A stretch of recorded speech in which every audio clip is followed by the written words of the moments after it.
Om Namo Bhagavate Vasudevaya. Om Namo Bhagavate Vasudevaya. Om Namo Bhagavate Vasudevaya. Om Namo Bhagavate Vasudevaya. Om Namo Bhagavate Vasudevaya. Om Namo Bhagavate Vasudevaya. Srila Prabhupada ki Jai. Kartik Purusharma 2022 ki Jai. Pandava Ganga Tirtha ki. Jai.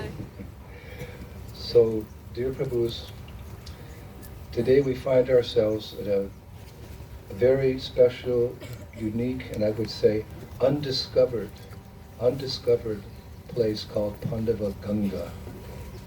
Харе Кришна, дорогие преданные, сегодня мы с вами находимся в очень уникальном и пока еще неизвестном, не раскрытом месте Пандава Ганга. Have any of you ever been here before? Кто-то из вас уже здесь был? Has any ISKCON devotee ever been here before? А преданные из ISKCON были здесь? One, me. Вот я был уже. And my team, because, well, we wanted to research new places for all of you to relish, because every Leela Sthan is relishable in Sri Vrindavan Dham. It has a particular history and a particular bhav, a particular mood to it. И я приехал сюда с группой преданных, потому что мы искали какие-то новые места. Во Вриндаване их много, но нам было интересно найти что-то уникальное, нераскрытое, то, что обладает глубокой бхавой и расой. So, this is one place that the 5 Pandava brothers stayed during their 14 years in exile, here in Vrindavan. Это одно из мест, в которых проживали пандавы во время их изгнания, которое длилось 14 лет. I know myself, when I was reading Mahabharata some years ago, I never imagined, somehow in my mind, I never imagined the Pandavas in Vrindavan, as, somewhere in India. Vrindavan? И когда я читал про изгнание пандавов, я не мог себе представить, и никак у меня это не совмещалось с тем, что они на самом деле были во Вриндаване. But we'll explain how and why. Но сейчас мы объясним, каким образом и почему. I mean, logically it makes sense, because Hastinapur, Indraprastha, which was previously Delhi, that's not that far away, and the battlefield of Kurukshetra is not that far away, so logically it makes sense that they were somewhere in this greater area here. It's all kind of contained. И в целом это имеет смысл, потому что Хастинапур и Индапрастха — это именно древнее название этих мест, и они тут неподалеку, и также место Курукшетра — это также не очень далеко, так что все происходило в этой местности. So perhaps we can begin by discussing how these 5 Kshatriyas and their wife, Draupadi, who were meant to live actually in royalty in Indraprastha, ended up as forest dwellers in Braj. И мы можем начать с того, что обсудим, каким же образом 5 пандавов и их супруга Драупади, будучи царского происхождения, оказались здесь и жили как лесные жители. It's a big history. It takes up a number of chapters in the Mahabharata, so we won't go into too much detail. И это длинная история. В Махабхарате этому посвящено много глав, поэтому детали не будем обсуждать, а расскажем в общем. But just to begin with, to set the scene, we know that there was animosity between the Pandavas and their cousin brothers called the Kauravas. И мы знаем, что между пандавами и их двоюродными братьями Кауравами было такое недоверие друг к другу и вражда. Cousin brothers means that their fathers, Pandu and Dhritarashtra respectively, were brothers. Панду и Дритараштха, они были братьями, а теперь они были двоюродными братьями по отношению друг к другу, кузенами. In Vedic culture, these type of families, cousin brothers were like really close. They were like, your blood brother right next to you. It was very close. И в ведической культуре двоюродные братья, они были очень близки по крови, то есть это считалось близкая родня. But there was animosity between the 2 cousin brothers because Pandu was different than Dhritarashtra. И несмотря на то, что они были по крови близки, была вражда между ними, потому что пандавы от Куравов очень сильно отличались от Дритараштхи. Pandu's sons were very virtuous, and Dhritarashtra's sons were impious, bad guys. И сыновья Пандавы, они были очень благочестивы, религиозные, а сыновья Дритараштра были негодяями. Again, we won't go into too much detail, but only to say there was bitterness between the 5 Pandavas and the 100 Kauravas. И не будем всех деталей объяснять, но было очень много горечи и вражды между Пандавами и Кауравами. And it all came to a head, came to a head in a gambling match between all of them, with the motto that winner takes all in this gambling match between the Pandavas and the Kauravas. И они играли в азартную игру, и эпогеем этого всего было, кто выиграет. И тот, кто выиграет, забирает все, на кону было все. The famous gambling match. Это была самая известная азартная игра. Where fate would have it, or let us say Krishna's plan was, the 5 Pandava brothers, they lost the gambling match and were forced into exile, leaving their kingdom behind. И судьба такова, или желание Кришны было таково, что 5 пандавов проиграли, и они вынуждены были уйти в изгнание на 14 лет. They could only get their kingdom back after 13 years, and only then if they weren't detected by the Kauravas in the 14th year. И соглашение было такое, что они уходят на 14 лет, и также было условие, что 13 лет они в изгнании, и на 14-й год их изгнания важно, чтобы их не нашли Кауравы, они должны были спрятаться. Just imagine they were exiled from this royal palace into the forest. И просто представьте, что они их изгнали из царского дворца, и они пришли в лес. Yudhishthir, Arjuna, Bhim, Nakul, and Sahadev, the 5 Pandava brothers. И вот это имена 5 пандавов. So you could say, leaving aside their chariots and carrying only their weapons, the Mahabharata says the Pandavas traveled in a westerly direction. И представьте этот образ, когда они оставили в стороне свои колесницы, вооружились только своим оружием и отправились в западную сторону. They passed through Kurukshetra, Они прошли через Курукшетру, and after passing over several sacred rivers, including the Jamuna, they eventually came upon the Kamyaka forest. и после того, как они пересекли несколько священных рек, в том числе Юмуна, они наконец-то дошли до леса Камьяка. Kamyaka, we mentioned that term Kamyaka the other day, but as we know it, it's called the forest of Kamyavan. И мы с вами уже говорили о этом лесе Камьяка, и мы знаем его как лес Камьяван.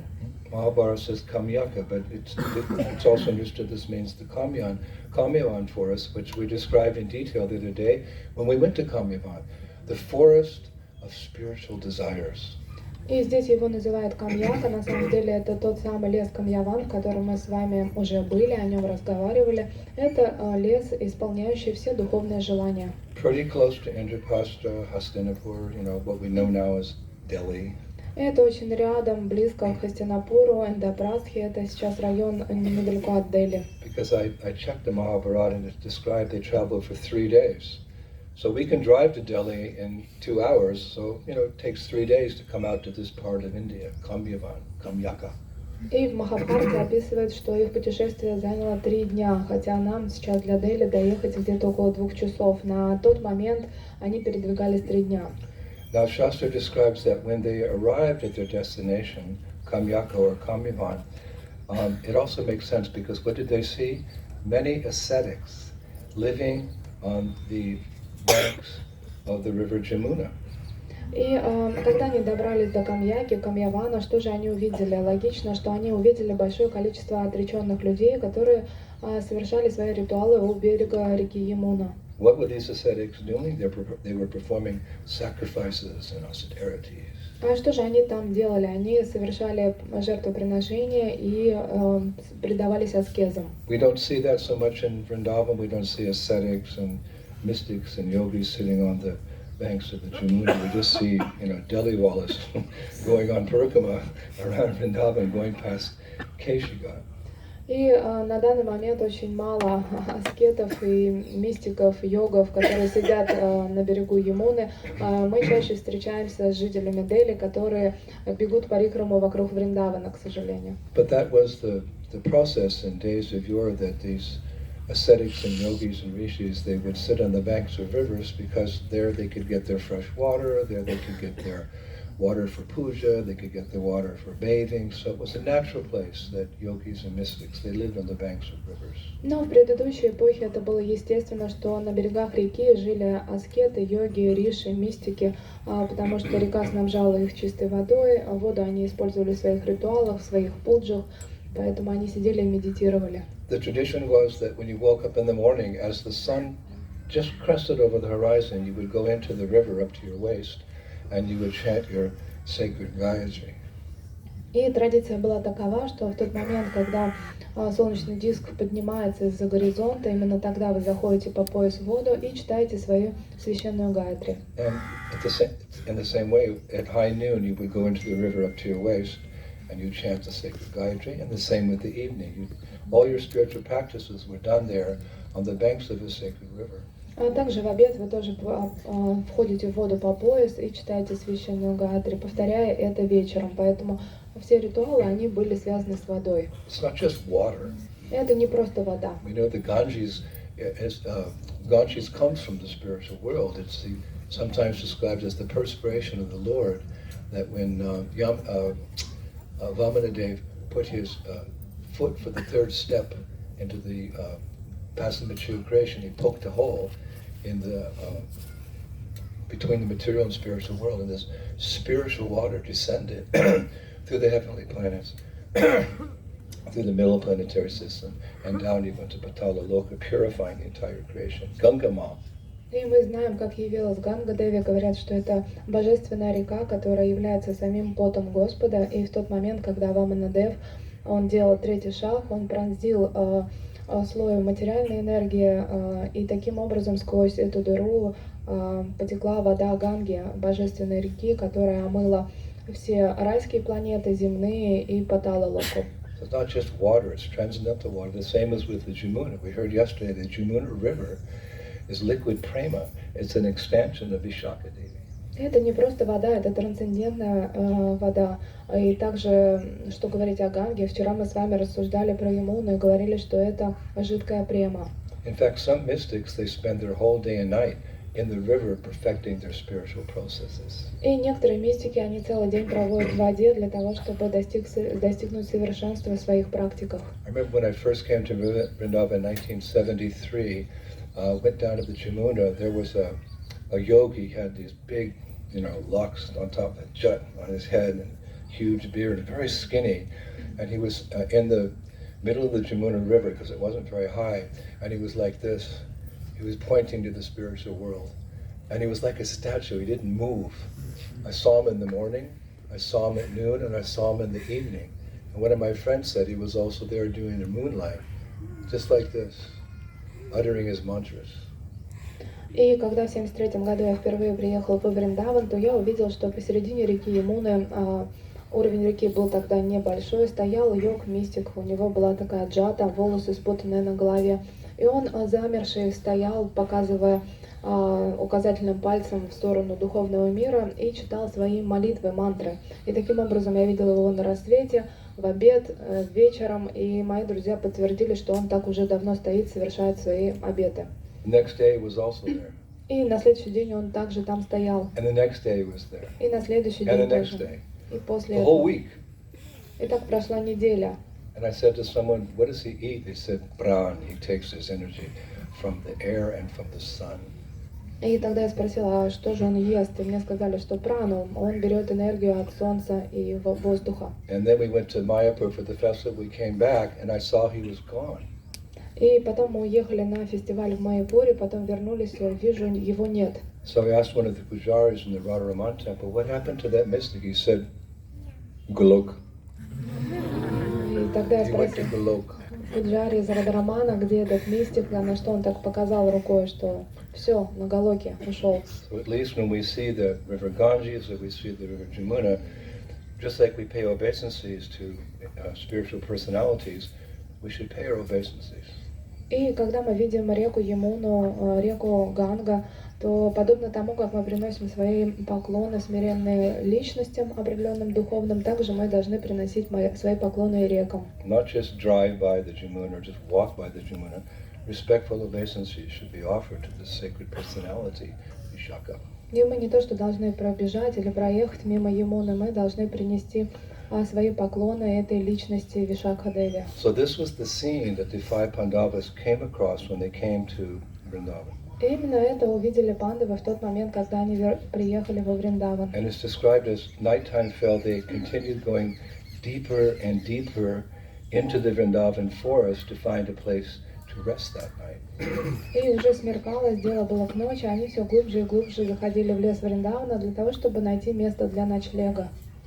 Okay, all's well that ends well, let's take rest. И они шли и решили, что все, пришло время отдыхать, давайте. But just as they were about, they came to a little clearing, they were going to take rest, suddenly they came upon a terrible Rakshasa. Rakshasa means, what's their food? Not fruits and vegetables and roots. Rakshasa means man-eaters. They eat men, which includes ladies. И в тот момент, когда они увидели привлекательную поляну для того, чтобы заночевать, тут же они увидели ужасающего Ракшаса. А кто такие Ракшасы? Что они едят? Фрукты, овощи, злаки? Нет, на самом деле они едят людей. Now this is not fairy tale, like Grimm's fairy tale or whatever you may know. This is reality. This was a huge monster. It's described that he was as tall as a tree. He held a blazing torch, and he had 8 fangs, not 4. 2, 4, 6, 8. Fangs protruding from his wide open mouth. И это не No какие-то... photos. Это не какие-то рассказы дядюшки Гримма, какие-то сказки. Это вот реальность, что перед ними предстал ужасающий Ракшас, и он был огромного размера, в руках его был горящий факел, а также какое-то вырванное дерево, и также у него было 8 клыков. Вот представьте, не 4, а целых 8. И он был ужасающим, рот его был открыт. This is going to be a different type of lecture than we had yesterday about the transcendental qualities of Vishaka. И эта лекция точно будет отличаться от вчерашней, когда мы описывали трансцендентные качества Вишакхи. This is for the Gurukul boys from Kathmandu. Это специальная лекция для мальчиков из Гурукулы, из Катманду. He's already grinning from cheek to cheek. Он уже улыбается, у него улыбка до ушей. Stand up and show everyone your smile. Сейчас он поднимется и всем покажет, Big smile, как look он at that. умеет улыбаться. This is Mahabharata stuff. Это вот, они любят истории из So Махабхараты. this Rakshasa, he had red hair, but it was on fire. И у Ракшаса были такие огненные рыжие волосы. And he was roaring like thunder, it's described, which spread Rakshasa illusion everywhere, completely confusing the Pandavas. И Whoa! описывается, что он рычал подобно грому, и эти звуки грома распространяли иллюзию Ракшаса, которая полностью сводила с ума пандавов. Now it's also described, simply hearing this demon's awful roaring, birds and other creatures fell down, boom, everywhere, and deers, buffaloes, leopards, and bears fled in all 10 directions. И у него был такой ужасающий рык, что птицы, они падали замертво, а буйволы, леопарды, медведи, они просто разбегались в разные стороны. That's a different welcome to Vrindavan than we experience. И по-другому их во Вриндаване встретили, не так, как нас. We come, oh, Haribol, welcome to Vrindavan, here's a garland, here's some sweets from the temple. No, this is how the Pandavas were greeted in Vrindavan. И как нас встречают во Вриндаване. О, здорово, вы приехали, вот вам гирлянда, вот вам сладости, махапрасад. Нет, пандавов встретили во Вриндаване вообще по-другому. And we complain if our taxi's late. А мы с вами всегда жалуемся, если у нас просто хотя бы такси чуть позже So приехало. suddenly a very violent wind came and dust clouds swirled everywhere. Вдруг подул ураган, а также вверх клубами началась пыльная буря. And when Draupadi saw this horrifying creature, she closed her eyes and stood amidst her husbands like an agitated river amid 5 hills. И когда Драупади увидела этого Ракшаса, она закрыла глаза и стала среди своих мужей, и она была похожа на взволнованную реку, окруженную 5 холмами. This poetry helps us, feel not only the scene, not only see the scene, but feel the emotion. И такого рода поэтическое описание помогает нам не только увидеть, что происходило, но и почувствовать те эмоции, которые были. She closed her eyes and stood amidst her husbands like an agitated river amid 5 hills. Она закрыла свои глаза и встала между своих мужей, подобно взволнованной реке, окруженной 5 холмами. So then Yudhishthir, who was emperor a few days before, Yudhishthir said to the Rakshasa, "Who are you and what do you want of us?" И тогда Юдхиштхира, который совсем недавно был императором, он, обращаясь к Ракшасу, сказал: «Кто ты и что ты от нас хочешь?» So the Rakshasa replied, "I am Kirmira, Kirmira, K-I-R-M-I-R-A. I'm Kirmira, and I live in this forest of Kamyavan." «Меня зовут Кирмира», представился Ракшас, и я живу в этом лесе Камьяван. And what do I do all day? А что же я делаю целыми днями? I eat foolish men who come here. Я съедаю глупых людей, которые сюда приходят. Then he paused, he said, "And who are all of you that have come today to be my food?" Затем возникла пауза, и он, обращаясь к ним, сказал: «А вы кто такие, что сегодня я вас съем? So Кого я буду есть?» Yudhishthira replied, "We are the 5 sons of Pandu." И Юдхиштхира объявил, что мы 5 сыновей Панду. The Kshatriyas, they have this pride. We are the 5 sons of Pandu. И они, будучи кшатрами, у них есть такая естественная гордость. Они объявили, кто они. Они But we lost the сыновья gambling match. Пандавы, но мы проиграли в азартной игре. It's not that Kshatriyas always win, sometimes they lose. И такова судьба кшатриев. Они не всегда выигрывают, иногда проигрывают. And we have been exiled from our kingdom, and we've come to spend time in the sacred forest of Kamyavan. И нас изгнали из нашего царства, и мы пришли сюда, в священный лес Камьявана. So this Rakshasa, he was really hungry. Этот Ракшас, он был очень голоден. So he looked at Nakula and Sahadev, kind of a little skinny, and looked at Arjuna, Yudhishthira, and then he saw Bhim. Bhim was big. И он, Big Bhim he could fight 10,000 elephants at the same time. и он посмотрел на Накулу, Сахадева, но чуть-чуть худоватый, потом на Арджуну, не то. И потом вдруг он увидел Биму. Бима, он мог сражаться с 11 слонами, настолько он был огромен. Narottam, stand up. Вот, Наротам, правда, сейчас нам покажет. Just multiply that 10,000 times. И вот это вот умножьте на 10 тысяч раз. Вот такой был размер у Бима. So the Rakshasa said, yum, yum, yum. First I shall devour Bhim. И тогда Ракшаса сказал: «Ням-ням-ням, теперь я первого, кого проглочу, так это будет Бима». So these are Kshatriyas. Kshatriyas, they like to engage in combat for the purpose of dharma. So Bhim said, "Come on."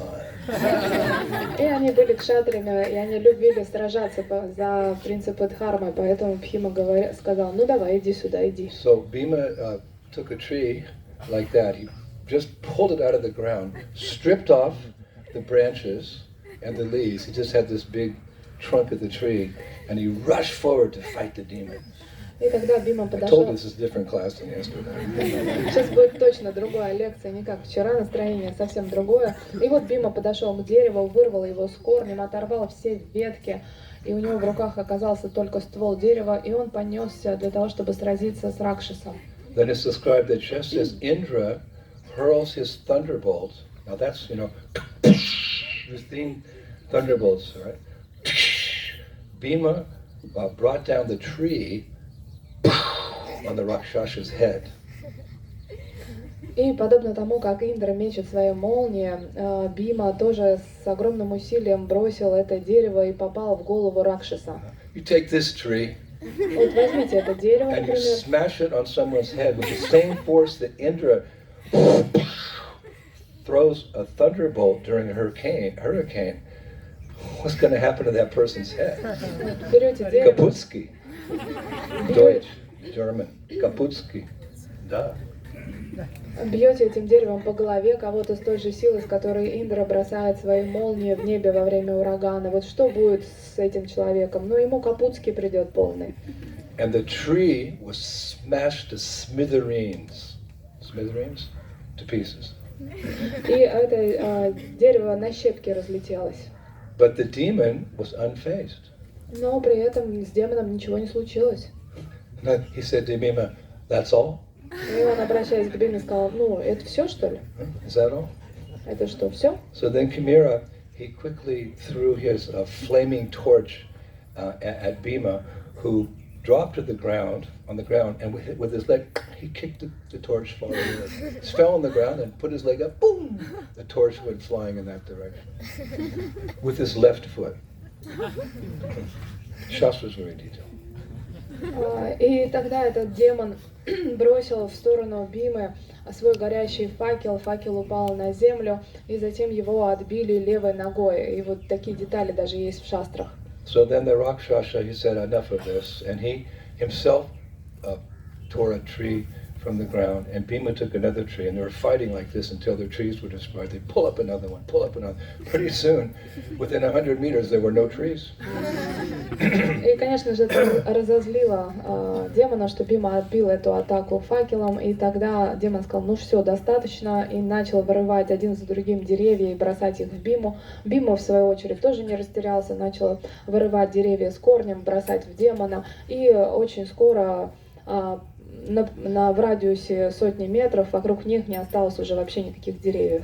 The fight lasted 1 hour. И эта битва продолжалась час. And then Bhima took this demon by the waist and began to shake him like trees are shaken by the wind. You seen? He started shaking the demon like this. И после этого Бима схватил этого демона за тело, за его, и стал трясти, подобно тому, как иногда кто-то трясет деревья. Then he threw the demon on the ground, placed his knees on his chest, and strangled him to death.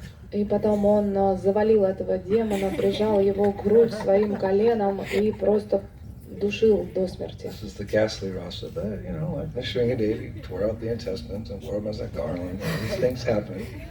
Это такая ужасающая раса, она что делает? Нрсимхадев тоже ее являл, он разрывал на части, доставал кишки, внутренности. So because there were no trees left in that place, nothing to sleep under, the Pandavas had to move somewhere else to take rest that night. И так как на том месте уже не осталось ни одного дерева, негде было укрыться пандавам, поэтому они пошли дальше для того, чтобы найти место. So, it's kind of corny, but there's a saying, when in Rome, do as the Romans do. So because they were countries now living in the forest, they gave up the royal dress and they dressed in deer skins. And they built thatched huts, grass huts to live in. И есть такое выражение, что если ты в Риме, действуй как римлянин. И поэтому, несмотря на то, что они были кшатриями, они пришли в лес и оделись в одежду аскетов, то есть это шкура оленя, а также они построили себе хижину из деревьев. And what did they do? Что же они сделали? It's described in the company of Brahmins. They began to devote their time to sacrifice and study of the scriptures. И что же они делали, когда они там поселились в обществе браманов? Они стали изучать священное писание, а также совершать жертвоприношения. Generally that's reserved for Brahmanas, but Kshatriyas are also higher class. They're also intelligent. So they also study the scriptures because they have to rule the people and make sure there's spiritual prosperity. What's more, everyone has an opportunity to advance spiritually. И, конечно же, обычно духовное писание изучают браманы, но кшатри это тоже высшая каста, поэтому они также присоединились к браманам. Так как кшатрии вынуждены управлять этим обществом, то им важно изучать священное писание и позаботиться о том, чтобы люди также духовно прогрессировали. Kshatriyas would often invite sadhus to come to the court and give a class. И кшатри иногда приглашали саду к себе во дворец для того, чтобы послушать их лекцию. Now, chapter 2. А теперь глава 2. At this time, Krishna was in Dwarka. И в этот момент Кришна был в Двараке. And when he received the news that the Pandavas had been exiled, it's described he decided to go and see them secretly in the Kamyaban forest. И как только он услышал о том, что пандавы находятся в изгнании в Камьяване, он решил встретиться с ними инкогнито, чтобы никто его не видел. Now there's always this discussion, when Krishna left Vrindavan, did he ever come back to Vrindavan? And some scholars say yes and some say no. But those who say yes, they use this as evidence that Krishna came back secretly to see the Pandavas. И есть очень много разговоров по поводу того, когда Кришна покинул Вриндаван, возвращался он в него или нет. И есть разные версии этой истории, но те, кто говорят, что он возвращался, как пример приводит то, что однажды Кришна тайно вернулся в тот момент, как пандавы жили в Камьяване в изгнании. Now, my godbrothers and godsisters are wondering, where did you get this information? Well, Nava Braja Mahima. Nava Braja Mahima is a series of books written by my dear godbrother Shivaram Maharaj, who, along with Gopi Paranadhana and Keshavarti Maharaj and other scholars, went through the scriptures and found all these authentic pastimes, and they give reference in the book, but I don't have the book with me, so bear with me. It's all been researched, it's all bona fide. И многие мои духовные братья, они сейчас задаются вопросом, а где он это взял и вообще о чем он говорит. Но на самом деле об этом можно почитать в Нававраджа Махиме. Это книга, которую написал Шиварам Махараджа вместе с Гопи Паранадханой Прабху и Кешава Бхарата Махараджем. Они изучили все священные писания и описали это в этой книге. У меня ее с собой нет, но я ее прочитал. И, пожалуйста, слушайте меня, я вам сейчас все расскажу. Everything has to be authentic, and that's why Srila Prabhupada, in his lectures, you see, so many times he quotes scripture. I don't know, maybe Vaisheshika Prabhu does that in ISKCON, but Prabhupada was always giving a scriptural reference for what he says, thus making it authentic. Guru, Shastra, and Sadhu. И очень часто Шрила Прабхупада, когда бы он не давал лекцию, он всегда дает авторитетные ссылки, потому что он говорил, что что бы вы ни говорили, надо подкреплять авторитетными писаниями. И так и поступают практически все мои духовные братья, например, Вайшешика Прабху он всегда цитирует. И вот в книгах Прабхупады всегда есть указания, из каких писаний он это взял. Now, when Krishna left Dwarka to come see the Pandavas, he took Balaram and Subhadra with him. И когда Кришна уехал из Двараки, он взял с собой Баларама и Субадру. And it said that when Krishna entered the Vrindavan forest, he noted that the pastimes taking place then were very much different than the pastimes he had when he was previously in Vrindavan. И когда Кришна вошел в лес Вриндавана, он увидел, что атмосфера очень сильно отличается от той, в которой он привык присутствовать в тот момент, когда он был во Вриндаване. He entered the Kamyavan forest. You know, now the Kamyavan forest, we have the Pandavas here. They're big beams of bit. He's got black eyes, a bit beat up by the Rakshasa, and you know, the forest is cut down, and everyone's talking about the battle, and it's a different mood than when Krishna was in Kamyavan, in the forest of spiritual. He noted that. He noted the difference. И, конечно же, когда Кришна вошел в лес Камьявана, он не мог не заметить, как атмосфера там изменилась. На тот момент там были уже пандавы, Бима был такой немного побитый демоном после сражения с фингалом под глазом. Одновременно с этим все деревья были вырваты с корнем, был такой беспорядок везде, и все обсуждали недавно случившиеся события, что делало атмосферу не очень спокойной, не той, к которой Кришна привык. What was the Kamyavan forest like when Krishna was there? We can get a comparison here to appreciate. А каким же был этот лес Камьяван в тот момент, когда Кришна был там? Well, Srila Vishwanath Chakravarti Thakur, he writes about Krishna's pastimes in Kamyavan before he left Vrindavan in his Sri Braja Riti Chintamani, chapter 3. Note that.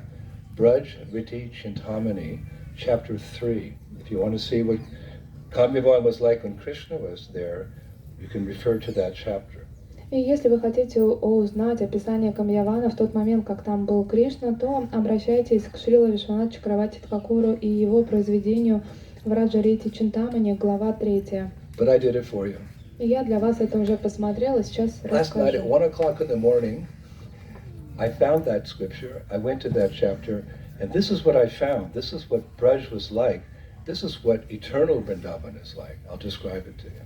И в час ночи я наконец-то нашел вот это описание вечного Вриндавана, и сейчас с вами поделюсь. To the south and west of Nandishwara Hill is Kamyavan Forest and many other beautiful places where the divine couple enjoy many confidential pastimes. К югу и запада от холма Нандишвары в Камьяване, в лесу, есть большое количество прекрасных мест, где наслаждается божественная чета. As Shri Radha Madhava converse during their wonderful pastimes in Kamyavan, they manifest a transcendental sweetness that astonishes their gopi friends. И в то время, когда Шри Рада Мадава наслаждается своими прекрасными лилами в Камьяване, они проявляют такую трансцендентную сладость, которая поражает всех их девочек гопи.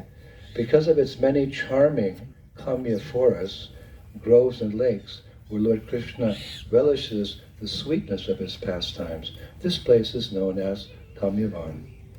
Так как в этом лесу большое количество рощ, озер, а также Кришна наслаждается там сладостью своих игр, поэтому это место известно как Камьяван. Hearing that, who wants to go back to Kamyavan again this month? А кто хочет вернуться в Камьяван?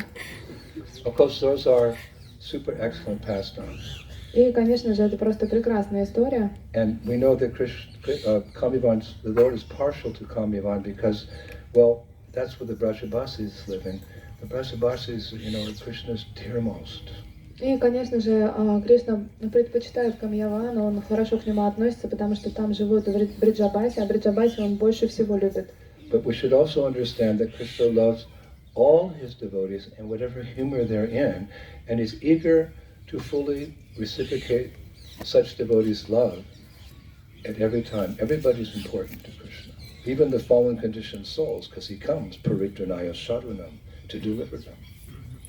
Но мы одновременно с этим должны понимать, что Кришне дороги все, вне зависимости от их уровня любви, от их расы, потому что он приходил в этот материальный мир даже к обусловленным душам. He's inclined towards his devotees. Но, конечно же, он любит своих преданных. The Lord loves those who love the Lord, И Господь любит тех, кто любит Господа. whatever rasa they have. И неважно, какая там раса.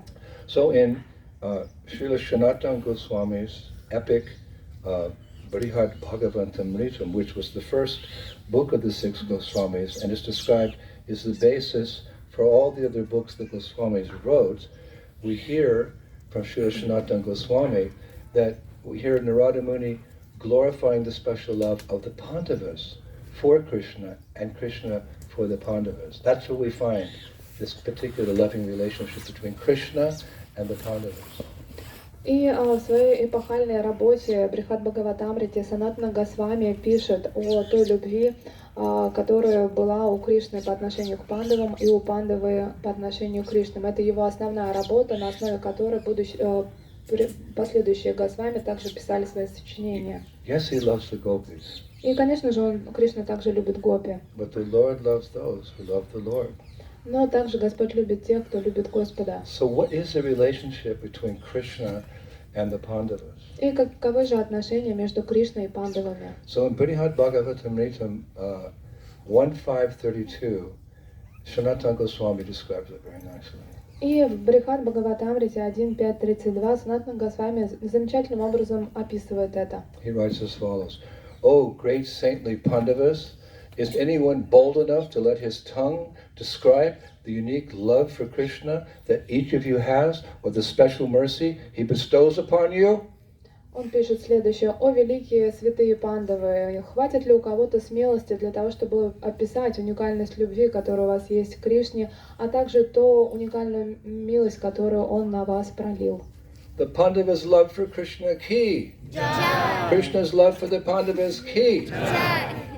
Let's recite it one more time, И давайте еще раз это прочтем, because that's the bhav here. потому что это бхава, которая Pandava присутствует Ganga. здесь, потому что здесь Пандава Ганга. O great saintly Pandavas, is anyone bold enough to let his tongue describe the unique love for Krishna that each of you has, or the special mercy he bestows upon you? Let anyone challenge it. О великие святые пандавы, хватит ли кому-то смелости описать ту уникальную любовь, которая есть у вас к Кришне, и ту специальную милость, которую он на вас пролил? Now I was just researching some more, like where do I find that Krishna's love for the Pandavas and the Pandavas' love for Krishna, so I don't make an offense in my mind. И я даже дальше продолжала искать, не хотела совершать никаких оскорблений, хотела найти подтверждение того, каким образом Пандава любит Кришну и Кришна Пандаву. So seek and ye shall find, Ищи, и будет вам дадено. the Holy Bible. Это священная Библия. In Mahabharat, in Udyoga Parva 88 and 89, we hear Krishna himself glorifying the Pandavas. В Махабхарате, это Удьога Парва 88-89, мы слышим, можем прочитать, как Кришна сам прославляет Пандаву. Yastan dvaesti samam dvaesti, yastan anu sa mam anu, aikatyam dharma he Pandavaya Dharma Charibi.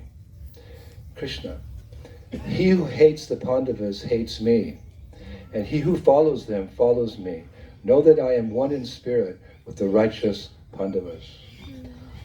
И Кришна сказал: тот, кто ненавидит пандавов, ненавидит меня, а тот, кто следует за пандавами, следует за мной. Знай это, что я вечно един с ними в духе. Is anyone going to contest the words of the Supreme Personality of Godhead? That's absolute truth. Кто-то может оспорить слова самого Господа Шри Кришны? Это же является вечной истиной. There's no debate here how much Krishna loves the Pandavas. И тут не о чем даже спорить, как сильно Кришна любит пандавов. He who hates the Pandavas, Krishna says, hates me, and he who follows them follows me. Know that I am one in spirit with the righteous Pandavas. Тот, кто ненавидит пандавов, ненавидит меня, а тот, кто следует за ними, следует за мной. Знаете же, что я един с ними в духе. We'll see if Charatma Prabhu considers that worthy of another tattoo. И надо подумать, вдруг Читаратма Прабху привлечется и подумает о еще одной татуировке.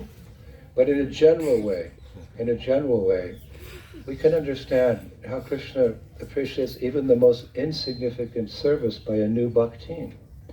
Но на самом деле Кришна, он отвечает даже на самое незначительное служение начинающего бхактин, например. After millions of years of rebelliousness, if someone takes up a genuine interest, I've wasted my life, I should become a devotee of Krishna, goes to the temple and sweeps the temple room, Krishna is very appreciative.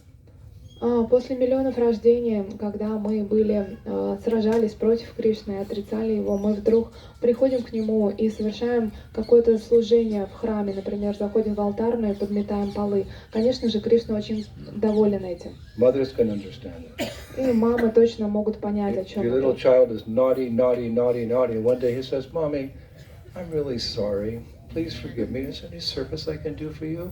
Whoa! И когда ваш ребенок себя плохо ведет, балуется, хулиганит, и вдруг он подходит и говорит: мама, я все понял, можно я тебе чем-то помогу, что мне сделать? I had that experience when I was a teenager, И у меня был такой опыт, когда я был подростком. a rebellious teenager, Я такой, and I did something that really upset my mother.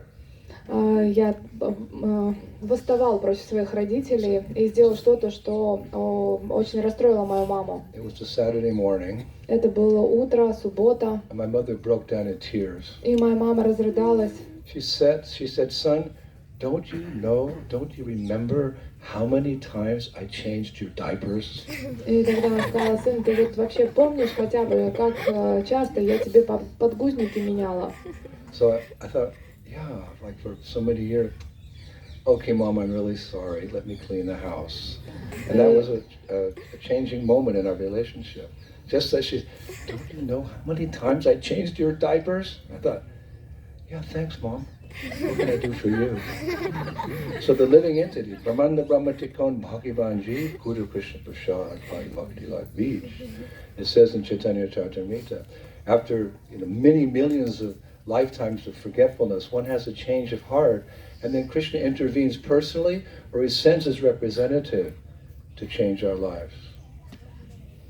И в тот момент, когда она сказала: помнишь, сколько раз я подгузники тебе меняла, я задумался и подумал, что на самом деле она очень много для меня сделала. И здесь мое сердце изменилось, и я спросила: мама, а что я могу для тебя сделать?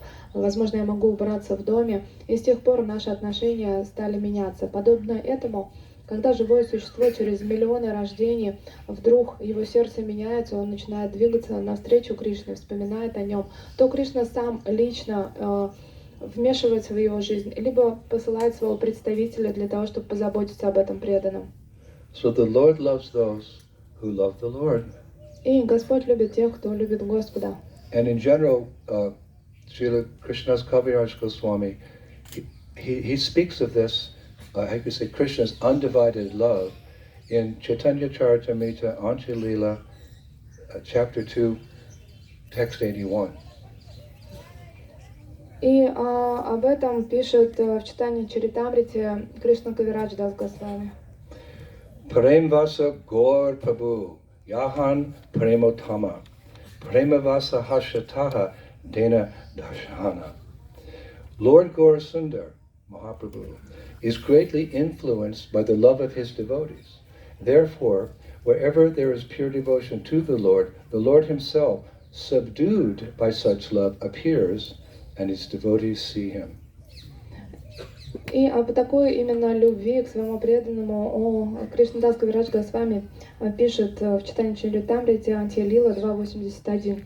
Господь Гауру Сундара под властью любви своих преданных. Там, где есть чистая любовь к Господу, то сам Господь, подчиняясь этой любви, проявляется, чтобы преданные увидели его. Prabhupada said repetition of something is necessary to fully grasp the meaning. И повторение порой необходимо для того, чтобы четче понять смысл. Lord Gaurasundar is greatly influenced by the love of his devotees. Therefore, wherever there is pure devotion to the Lord himself, subdued by such love, appears, and his devotees see him. Господь Гауру Сундара под властью любви своих преданных. Там, где есть чистая любовь к Господу, то сам Господь, подчиняясь этой любви, проявляется, чтобы преданные увидели его. So when Krishna came to Vrindavan to see his beloved Pandavas, when he saw Yudhishthira and his brothers dressed in deer skins and stripped of their kingdom, both he and Balaram, they became enraged. И когда Кришна увидел Юдхистхиру и его братьев, они были все одеты в кожу от оленей, и также они были лишены своего царства, Кришна и Баларама очень сильно рассердились. Krishna stood in front of the Pandavas and he said, I cannot tolerate this injustice. Кришна встал перед пандавами и объявил: я не могу терпеть эту несправедливость. So Arjuna, who's a very dear Sakha, very dear friend of Krishna, he wanted to pacify, because Krishna came in rage, like came in rage from Dwarka. And Arjuna wanted to pacify him by recollecting Krishna's many wonderful deeds. И тогда Арджуна выступил вперед для того, чтобы успокоить своего любимого Сакху, ближайшего друга. Так как Кришна только приехал с Двараки, он был разгневан, то Арджуна стал вспоминать все хорошие поступки, великие дела Кришны. He wanted to pacify Krishna by recounting all the amazing things Krishna did. It's okay, you did this, don't worry about us.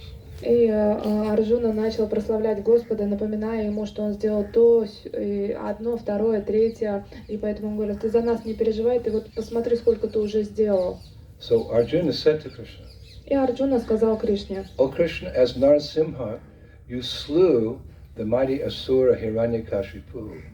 As Aditi's son, Vamana, you spanned the entire universe with 3 steps. O soul of all beings, covering the heavens, you dwell in the body of the sun and imbue him with your own effulgence. O Krishna, there is no limit to your glories. О Кришна, в форме Нарисимхи ты убил великого Асура Хираньякашипу. Будучи Ваманой, сыном Адити, ты прошел всю вселенную своими 3 шагами. О душа всех существ, достигающая небес, ты пребываешь в теле солнца и наполняешь его своим собственным сиянием. О Кришна, нет границ твоей славы. Then Draupadi always, soft-hearted Draupadi, always grateful for whatever Krishna had done for her and will do for her. She came forward in her soft deerskin clothes, and she addressed Krishna. И затем вперед вышла нежная Драупади. Она всегда была благодарна Кришне за то, что он всегда о ней заботился. Она была одета в мягкую кожу, одежду из кожи оленя, и она обратилась к нему. We'd like to address Krishna, but we're fallen, so we don't know how to do it. So when we hear these great devotees address Krishna, we get an idea of, the mood in which we should approach Krishna, what we should say. И мы бы все хотели обратиться к Кришне, но мы, находясь в падшем состоянии, не можем этого сделать, поэтому мы читаем, как это делали великие преданные, пытаясь перенять то настроение и ту форму, как это правильно делать. Like if you come in front of a very exalted person, sometimes you get nervous. И подобно тому, что когда вы предстаете перед какой-то великой личностью, вы начинаете нервничать. Foolish, you don't know what to say. И чувствуете себя полным дураком и не знаете, что сказать. So if you come before the Lord and you want to glorify him, but you don't know what to say, just say, fold your hands and say, Hare Krishna, Krishna Krishna, Hare Hare, Hare Rama, Rama Rama. Because that says everything. И когда вы предстанете перед Кришной, если вдруг вы занервничаете, забудете вообще о чем говорить, тогда просто сложите ладони и произнесите Харе Кришна Маха мантру. Это скажет даже больше. But Draupadi, she's a connoisseur of bhav or love and her particular rasa with Krishna, so she knew what to say. Но Драупади, будучи канасурой, полностью погруженной в возвышенную бхаву своих отношений с Кришной, она хорошо знала, что сказать. We also want to mature to that advanced stage, so with confidence we can express our love to the Lord, let Him know exactly, Krishna, how much I love you. We want to come to that stage, but it's a little bit hazy for us now because of lust, anger, and greed. So we have to chant Hare Krishna in the beginning stages, Anartha Nirviti, to take away that fog so you can see the Lord very clearly. И мы естественным образом тоже хотим подрасти и быть на том уровне, когда мы сможем своему Господу сказать точно то, что мы чувствуем внутри, описать свою любовь к Нему. Но сейчас этот уровень кажется для нас туманным, и его нечетко видно, потому что его скрывает вожделение, зависть, злость, которая есть в нашем сердце. Поэтому на этом этапе мы повторяем Харе Кришна Маха мантру, чтобы этот туман рассеялся, и мы могли предстать перед Господом и вознести Ему свои молитвы. So after Arjuna spoke, actually, Nakul, Sahadev, they also wanted to come forward and say something, but Draupadi moved forward, and out of respect for her, her husbands went to the side so she could reveal her heart to Krishna. И, конечно же, на тот момент и Накула, и Сахадева хотели что-то сказать, но они увидели, что вперед вышла их супруга, из уважения к ней они расступились и дали ей возможность обратиться к Господу. Just see the etiquette here. И вот просто обратите внимание на этот Krishna этикет. appears and they don't just say, "How are you doing today? How's it going?" It's not like that in Vedic culture. Even when we meet each other, we should have certain greetings and respect, so forth and so on. So here's a good lesson. Krishna comes and they're spending time glorifying Him before everyone tries to find a solution to the problem of them being in the forest.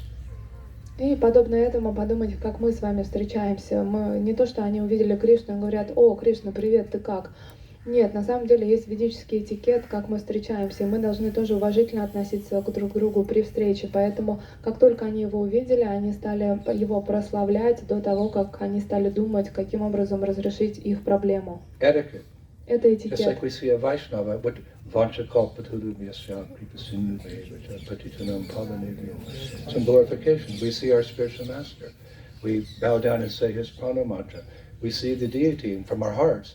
Govindam Adi Purusham Tamaham Bhajami. From the heart. И подобно этому, когда мы видим вайшнавов или нашего духовного учителя, либо божеств, мы приносим свои поклоны и читаем молитвы. First glorification, then the business, whatever. И сначала это прославление, обращение, а затем уже все рабочие моменты. Take away the etiquette in our Vaishnava culture, there's not much left. You have to have the etiquette in order to hear properly and act properly. И если убрать этикет из нашей вайшнавской культуры, то мало что останется, поэтому вы должны всегда ему следовать и помнить о нем. So the scene is set that, soft-hearted Draupadi is approaching Krishna. И сцена уже нарисована, и на этой сцене мы видим, что добросердечная Драупади обращается к Господу с молитвой. She addressed the Lord as follows. И она говорит Господу следующее. Dear beloved Krishna, she's not just saying it, but she's feeling it. This is Krishna consciousness. It's done with feeling. We're just, we're aspiring sadhakas. We're going through the motions, but we want to someday have the feeling. That's bhakti when it's done with the feeling. И она не просто произносит молитву, она ее чувствует. Мы как садаки, мы не всегда испытываем какие-то эмоции, но на следующих стадиях мы придем к тому, что мы молимся, и мы на самом деле ощущаем это. And we approach Krishna with feeling, even though we're very young in devotional service. Our feelings expressed as gratitude. I'm so grateful to be a devotee. But that turns into affection, and eventually that turns into love. And that's the goal. When we greet Krishna, we want tears to roll down our cheeks. We can't be artificial, but it will come if we stick to the straight and narrow path of Krishna consciousness. И на начальной стадии преданный испытывает благодарность Господу. Он говорит, что как я благодарен тебе, Господь, за то, что я преданный. После этого рождается привязанность, которая перерастает в любовь, и на определенной стадии слезы из глаз будут течь при виде Господа. Конечно, это искусственно не нужно из себя выжимать, но это естественным образом в какой-то момент произойдет. So as you hear now the prayers of Draupadi to Krishna, it's not just, some mechanical repetition. She's actually saying this from the heart. So try to grasp that, because devotional service is infectious. И когда мы сейчас будем читать ее молитву, это не просто набор слов, это молитва, исшедшая из ее сердца, поэтому проникните в нее, запомните ее и помните, что любовь, она это заразное состояние, да, то есть вы можете почерпнуть из этого что-то. Bhaktivinoda Thakur said, it's mysterious. He said, devotional service is something that you imbibe.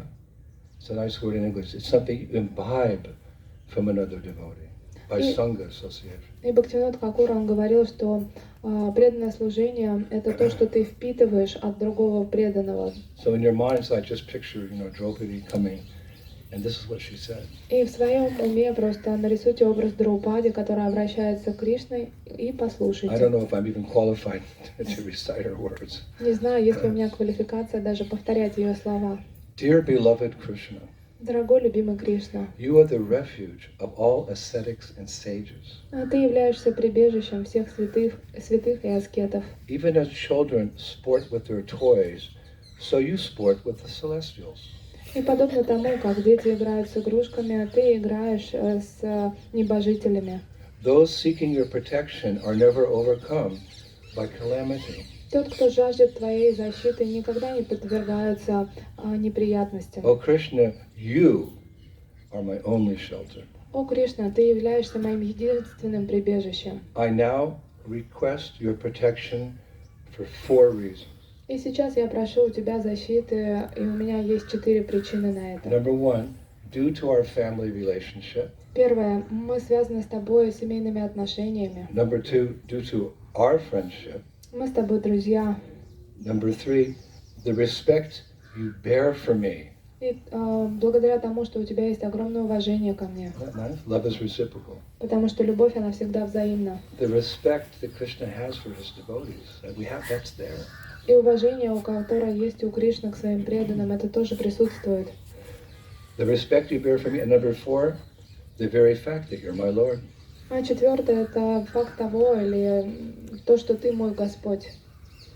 So love is a two-way street. So she's poured her heart out to Krishna. Now Krishna's going to pour his heart out to his devotee. This is Vrindavan. We pour our heart out. Krishna pours his heart ad infinitum. It goes on and on and on forever. This is Braj. Not like this nasty world, Dukalayam Ashashmatam. How foolish we are to remain attached to this world of birth and death when this loving relationship with God, with Krishna, has been made available to us by Srila Prabhupada. Who is Srila Prabhupada? И послушайте то, что Кришна ответил ей, потому что на самом деле отношение Кришны к преданным во Вриндаване это всегда взаимно, и поэтому сердце Господа всегда открывается навстречу преданным, и Шрила Прабхупада как раз об этом и писал. So Draupadi and her husbands, they find themselves in a very difficult, very challenging, dangerous situation. И Драупади и Пандавы обнаружили себя в очень страшной ситуации, опасной. As do we. И так и мы с вами. We think things are okay, but this is the material world. Padam padam yat vipanam te. Anything can go wrong at any moment. It's not if, it's when some calamity is going to befall us. И мы порой думаем, что мы в безопасности, но помните о том, что мы находимся в материальном мире, и здесь опасность подстерегает нас на каждом шагу. Вопрос времени, просто когда это произойдет. Murphy's Law, kind of a modern-day Chanakya Pandit. Whatever will go wrong, will go wrong. Такой этакий закон Мёрфи, который, как раньше были законы Чанаки Пандита, что если что-то должно пойти не так, это точно произойдет. She's praying for protection, so listen to what Krishna says to her to relieve her from anxiety, and take it that Krishna is also speaking to you in this world of birth and death. He will protect you if that's your desire to serve him. И послушайте, что он ответил своей возлюбленной Драупаде, и почувствуйте, как будто это ответ именно ответ вам лично в тот момент, когда вы молитесь Ему о том, чтобы Господь вас защитил. In the ABCs of spiritual life, Bhagavad Gita, Krishna says, Yogakshemam Bahamiham. For my devotee, I protect what they have and I provide what they need. This is the basics. But here's something much deeper. What Krishna says to Draupadi and to all of us, if we open our hearts to Krishna.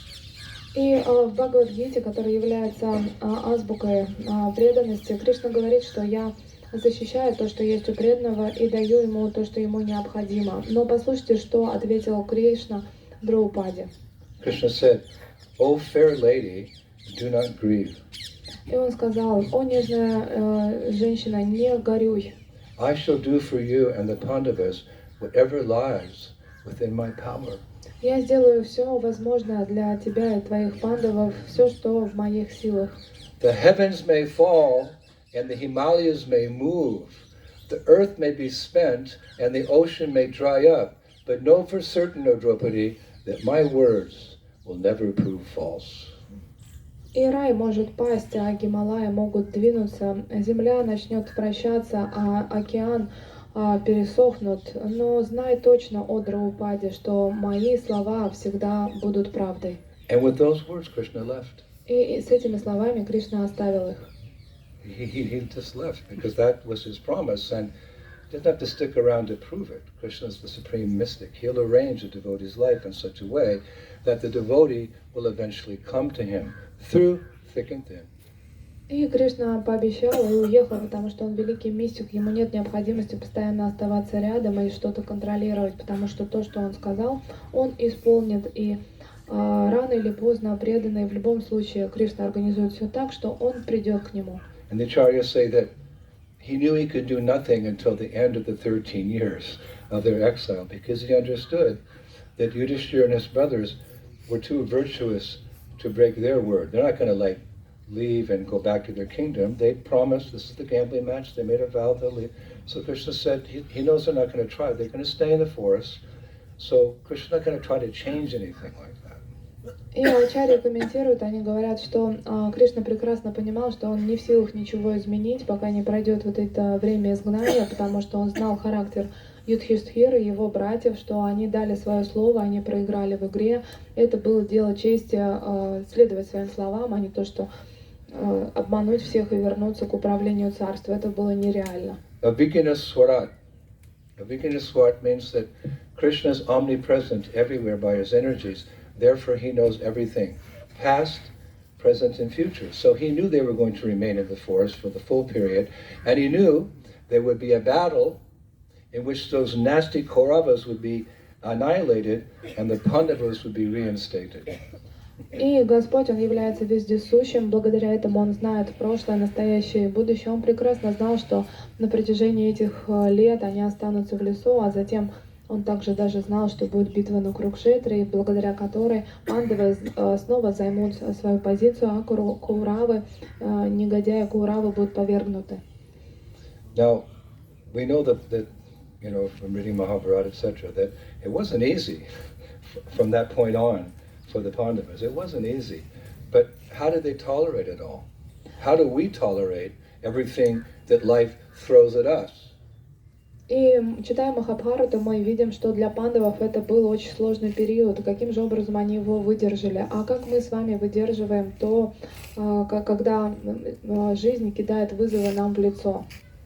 Well, the acharyas conclude this pastime by something that's just so reassuring to the heart. И ачарьи завершают эту историю, делясь с нами такой информацией, которая очень нас успокаивает. As we face the challenges of life like birth, disease, old age, and eventually death. Это очень важные слова, потому что мы с вами все приходим к стадии, когда мы стареем, как какие-то болезни у нас появляются или проблемы. The acharyas conclude this pastime by writing. И ачарьи завершают эту историю, написав This is следующее. so comforting. Это очень успокаивает. They write, tribulations continue to beset the Pandavas, even in Krishna's land. But because they were absorbed in talks of Krishna's Vrindavan pastimes, their stay in Kamivan was amongst the best time of their life. Wow. Just remember Braj. Just remember this Kartik Purnima 2022, all you've heard and experienced, and you'll pass through the tribulations of life. Сложности продолжили преследовать пандавов даже в тот момент, когда они были на земле Кришны. Но из-за того, что они были полностью погружены в рассказы о Кришнах во время его пребывания во Врадже, их пребывание в Камьяване показалось им самым легким и самым хорошим в их жизни. Tribulations continued to beset the Pandavas, even in Krishna's land. But because they were absorbed in talks of Krishna's Vrindavan pastimes, their stay in Kamyavan was amongst the best time in their lives. Сложности и неприятности продолжили следовать за пандавами, несмотря на то, что они были на земле Кришны. Но так как они были полностью погружены в рассказы, истории о Кришне во Врадже, их пребывание в Камьяване показалось им самым лучшим из их жизни. And thus, Kamyavan proved true to its name. И таким образом Камьяван подтвердил свое название. A place where all devotees' desires to be with the Lord are fulfilled. Это место, где желания всех преданных быть с Господом исполняются. Vishwanath Chakravarti Thakur writes again in Vrajariti Chintamani 351. И Вишванат Чакраварти Тхакур пишет во Враджарити Чинтамани 3.51 следующее. Let's go back to Kamyavan. Давайте просто уедем сейчас в Камьяван. He writes the word kama means desire, and because the fulfillment of every kind of spiritual desire is perfected in this forest of many charming groves and lakes, it has always been known as Kamyavan. И слово «кама» означает «желание», потому что все духовные желания исполняются в этом идеальном лесу, в котором большое количество волшебных рощ и озер. Этот лес известен как Камьяван. Now, sure enough, the acharyas, they say that tribulations continue to beset the Pandavas in Kamyavan, but Krishna always protected them. Raki Krishna Mari Ke, Mari Krishna Raki Ke. It's true. It's an absolute truth that if Krishna wants to kill you, no one can save you. And if Krishna wants to save you, no one and nothing can kill you. Have shraddha in faith. Have faith in that. И сложности продолжали преследовать пандавов в Камьяване, но Кришна, он всегда защищал их, потому что помните эту пословицу, что если Кришна хочет убить вас, то никто вас не защитит, а если Кришна хочет вас защитить, то точно с вами ничего не случится. Обладайте этой полной верой в это. Now, in a purport in Srimad Bhagavatam 1.15.11, Prabhupada relates another pastime that took place in Kamyavan, wherever the Pandavas were residing here in Raj. И Шрила Прабхупада в Шримад Бхагаватам 1.15.11 пишет о еще одной истории, которая случилась с пандавами. So Duryodhana, of the Kauravas, it wasn't enough for him that the Pandavas were sent into exile. He was very envious of them. И Дурьодана, он был старший из Кауравов, он был очень завистливый, ему, казалось бы, не хватало того, что пандавов уже отправили в изгнание. We were saying in English, to add insult to injury. It means, you're injured, and then someone, on top of that, they insult you.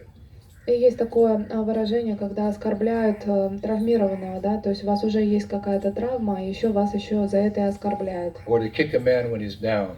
Или бить лежащего. Okay, knocked him down, and they're going to kick him? И вот представьте, да, то есть он уже на земле повержен, а его еще и бьют. These are the qualities of one with a polluted heart. И это качество того, сердца которого осквернено. So for Duryodhana, it wasn't enough that these royal personalities, these Kshatriyas, who had so much power and prestige and fame, wasn't enough that they're now forest dwellers in some forest called Vrindavan. It wasn't enough for him. И для Дурьодана было как будто бы недостаточно того, что царские особы сейчас лишились своего дворца и отправились в лес во Вриндаване и живут очень простой жизнью. He wanted to harass Yudhishthira and his brothers even while they're in exile. Enough's enough, come on. Он хотел оскорблять пандавов и Юдхиштхиру в тот момент, как он был в изгнании. So one time Duryodhana, he came with a small army to Vrindavan, and he set up camp not far from where the thatched huts where the Pandavas and Draupadi were living. He set up a big army camp. И однажды Дурьодана решил прийти со всей своей армией неподалеку от того места, где проживала Драупади и Пандавы, и они разбили лагерь со всеми своими солдатами. And what did they do? Duryodhana and his soldiers, they partied, yahoo, wow, very loudly day and night, making it impossible for the Pandavas to sleep in their thatched huts.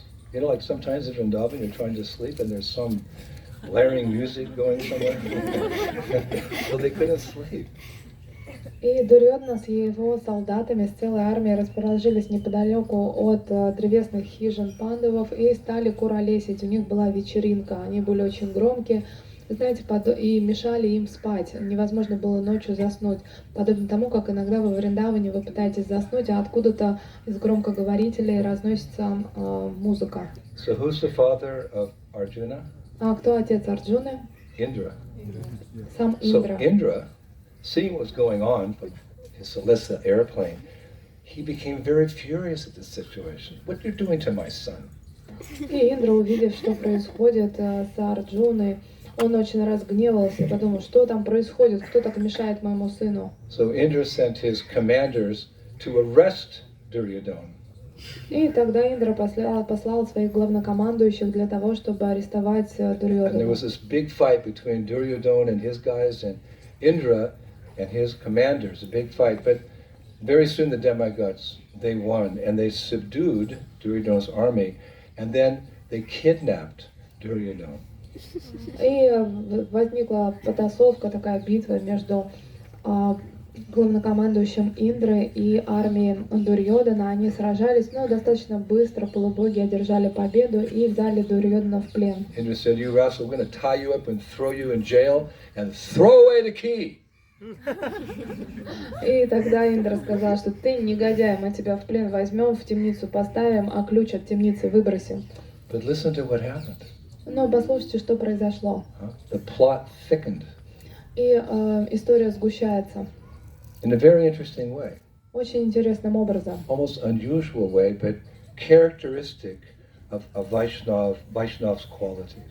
И это очень необычно, но это еще раз подтверждает уровень характера Вайшнава. When Yudhisthira came to know that his cousin brother Duryodhana had been kidnapped, the one who's causing all the problems, he asked Arjuna and Bhima to go save him, get him out of jail. Like, wait a minute. You know, Duryodhana came to harass Yudhisthira, but he had this forgiving nature. So he said, go and rescue him. И представьте, что произошло в тот момент, когда Юдхиштхира узнал, что Дритараштха был арестован, то он попросил Арджуну отправиться туда и освободить его. Вот такая вот природа, когда негодяй получил по заслугам, казалось бы, да, то есть тот, кто доставил все самые страшные беспокойства им. Сострадательная натура Вайшнава такова, что он решил позаботиться. The two brothers, you know, Arjuna and Bhima, they were flabbergasted. This is a strong English word. Flabbergasted at being asked to rescue the person who orchestrated their 13-year exile.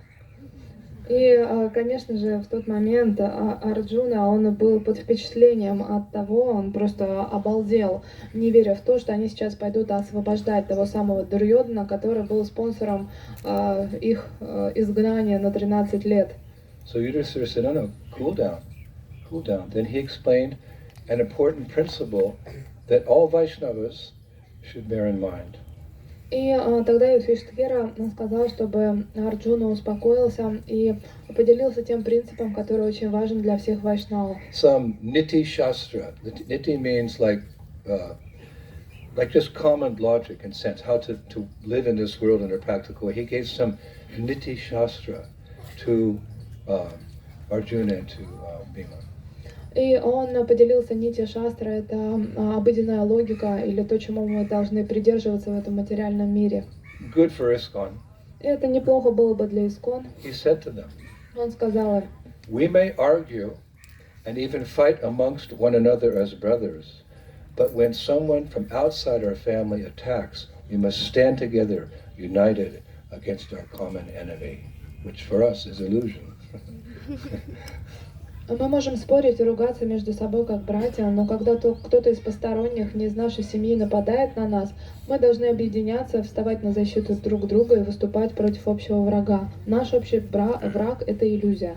Prabhupada said famously one time, "Your love for me will be tested how you cooperate together." И Шрила Прабхупада сказал, это его знаменитая фраза, что любовь ко мне проявится через сотрудничество. So, as requested, Arjuna and Bhima, they went and fought the demigods, and they saved Duryodhana. И Арджун и Бима, они отправились к полубогам и спасли Дурьёдану. Unfortunately, Duryodhana took Yudhishthira's gesture of kindness as a kind of humiliation and dishonor. И, к сожалению, Дурьёдан не оценил этот жест добрый со стороны Юдхистхира и подумал, что это просто унижение по отношению к нему. How's that? Well, he was humiliated because he thought the enemy rescued me. И он чувствовал унижение, потому что он подумал, что мой собственный враг освободил The меня. twisted mind of a materialist, the enemy. Hey, you got rescued. Show some gratitude. Ну, вот такой извращенный ум материалиста. Тебя освободили, казалось бы, нужно поблагодарить. A lot of lessons like this in Mahabharata. И в Махабхарате большое количество таких примеров. So, what happened is he became even more venomous. И что случилось, он стал еще больше ненавидеть его. He was thinking again, how can I humiliate these guys? И он стал размышлять, как же мне тоже унизить этих ребят. So to make a long story short, later back in Hastinapur, where he was from, he met Durvasa Muni. И в Хастинапуре однажды он встретился с кем? С Дурваса There's certain Муни. characters in Vedic lore who come at the right time, like Narada Muni. He always seems to show up at the right time and, accelerate Krishna's pastimes or save somebody. And Durvasa Muni is the same way. He kind of comes like, "What are you doing here?" You wait and see.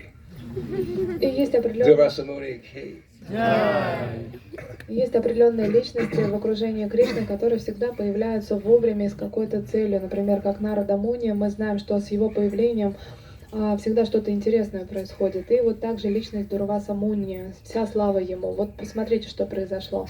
So here's the king of all, and he addresses Durvasa Muni. He said, "Look, just this one time you did something for me. You go back to Kamivan and you embarrass and you curse those Pandavas."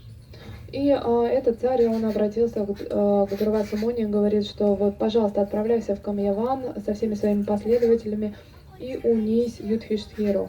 And we can't blame Durvasa Muni for what's going to happen, something you've heard about, of course, but sometimes the Lord uses his mystics, his devotees, etc., to facilitate his pastimes and a lesson to be learned. И мы не можем обвинять Дурвасу Муни, потому что иногда Господь задействует своих преданных, мистиков, для того, чтобы они поучаствовали в его собственных организованных лилах. Just like Arjuna is a very close friend of Krishna. No one can doubt his sincerity, his purity, his love. But he became confused on the battlefield of Kurukshetra, and Krishna had to enlighten him about the absolute truth. Ну и подобно... Actually, he was enlightening us, but he's just using his devotee as an instrument. So think of this following pastime in the same way as regards this great mystic Durvasa Muni. И подобно тому, как Арджуна, который был совершенно предан и бесконечно любил Кришну, вдруг впал в иллюзию, находясь на Курукшетре, на поле битвы, и Кришна, ему пришлось одарить его знанием, да, то есть привести его в чувство. И это был не урок для Арджуна, это был урок для нас всех, поэтому, когда будете слушать эту историю, понимайте, что Дурваса Муни тоже играл свою роль. So we've heard this pastime many times, but svadu, svadu, pade, pade. Whatever it is, just keep speaking Krishna consciousness. Svadu, svadu, pade, pade. И, конечно же, мы с вами слышали эту историю уже не раз, но все, что касается сознания Кришны, можно продолжать и углублять. So Durvasa Muni, he came up with this really interesting plan. И у Дурваса Муни возник очень интересный план. He came to Vrindavan with 60,000 disciples. Just envision that in your mind. It's like a football stadium of disciples, this little forest, Vrindavan. И он пришел в лес Вриндавана с 60 тысячами своих учеников. Это подобно размеру стадиона. И вот эта вот огромная толпа его учеников пришла в маленький лес Вриндавана. And he came with the express intention of visiting the Pandavas when he and his disciples were very hungry. И он придумал посетить пандавов именно в тот момент, когда он и его ученики очень голодны. A Vedic tradition says that when a sadhu and his disciples would visit the home of a grihastra, the grihastra's duty is to feed them. И в шастрах написано, что в тот момент, когда дом посещает саду и его ученики, то обязанность грехастха их всех накормить. And in turn, the sadhu would reward them with what? 500 rupees, a lakh? No. Blessings.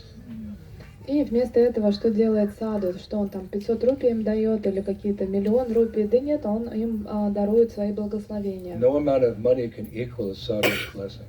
Потому что никакие деньги не могут сравниться с благословениями саду. Now the problem was, these 5 Pandavas in Draupadi, there's 60,001 hungry personalities before them. Но сложность Драупади и Пандавов заключалась в том, что перед ними предстало 60 тысяч голодных последователей. Uh-oh. But no, uh-oh. Because ordinarily this wouldn't have been a problem, because as many of you know, Draupadi, little soft, hearted Draupadi, she'd received a benediction from the sun god. The sun god gave her a magical plate, and the nature of this plate, or sometimes described as a pot, is that it could feed as many people as Draupadi wanted, but once she had taken prasadam and washed the plate, the potency of that pot, Akshay Patra, that pot, it was no longer there. She could feed as many. Okay, everyone's fed. Okay, then she'd take prasadam, and that pot could no longer fulfill that thing. И в обычной ситуации не было бы вообще никакой проблемы, потому что замечательная Драупади обладала таким благословением от Бога Солнца, что он ей даровал определенное блюдо, тарелку, либо это называют еще как горшок, как шая-патра. И благословение заключалось в том, что она могла кормить бесконечное количество народа, да, и этот горшок никогда не пустел до того момента, как она сама не вкусила и не помыла этот горшок.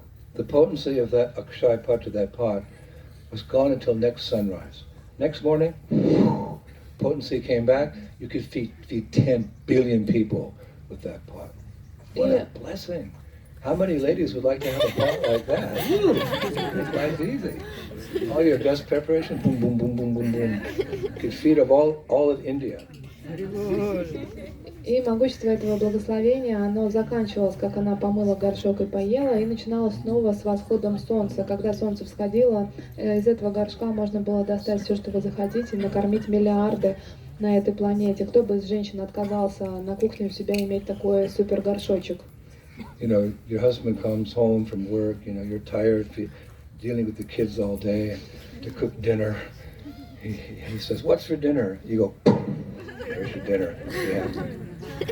И вот представьте эту сладкую картину, когда ваш муж приходит домой, уставший, голодный, а вы такая умотанная после детей за целый день, и он хочет ужин, и он такой: а что у нас, дорогая, на ужин? А вы такая: раз, и у вас все готово. Actually, this pot was given to Yudhishthira originally. И изначально этот горшок принадлежал Юдхиштхире. And the benediction, this amazing benediction, is actually described in Mahabharata, the Vanaparva, section 3.